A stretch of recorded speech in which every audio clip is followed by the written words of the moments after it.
2/3 of the 774 million illiterate people in the world are female. In 10 countries, 9 out of 10 of the poorest young women have not completed primary school. This includes countries like Pakistan, where 62% of females aged 7 to 16 have never attended school, and Somalia, where that same number has reached 95%. For those lucky enough to be living in countries like the United States, education is viewed as a given. Every American citizen is required to attend school for at least 10 years of their life, the majority of their adolescent years. But for children in developing countries, more specifically girls, not gaining an education is commonplace.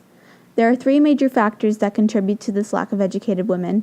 For one, school is almost always unattainable economically, as many families barely make enough money to keep food on the table. The issue isn't that girls aren't academically talented, it's that they're poor, says Angeline Mary Mirwa. Second is geography. The nearest school may be miles away, so it is much more difficult to attend. The third and most important reason behind keeping girls out of school is gender discrimination.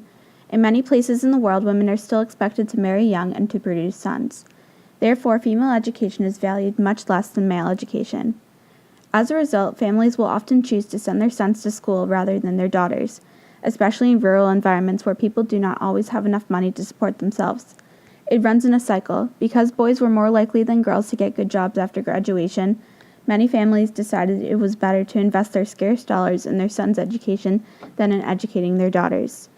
To battle these devastating numbers, in 1991, Anne Cotton from Cambridge, England, decided to work towards sending girls in Zimbabwe to school. She established Camfed, the Campaign for Female Education, in 1993 after numerous local bake sales to help raise funds to send the 32 pioneer girls through school. Since then, nearly 1.5 million students have attended Camfed programs in countries in sub-Saharan Africa, and over 3.5 million children have benefited from an improved learning environment. Camfed's philosophy includes the idea that education can improve a girl's life more than one might think. According to camfed.org, when you educate a girl in Africa, she'll be 3 times less likely to get HIV/AIDS, earn 25% more income, and have a smaller, healthier family. Educated women are also less likely to have children and get married at an early age, less likely to die in childbirth, and more likely to have healthier children. The average age of a girl who completes primary school is raised to 19.5, and the average for girls who complete secondary school is raised to 22.1. Educated women are also more likely to find work. Statistics have proven that increasing and strengthening female education in developing countries can also indirectly improve the rest of the population.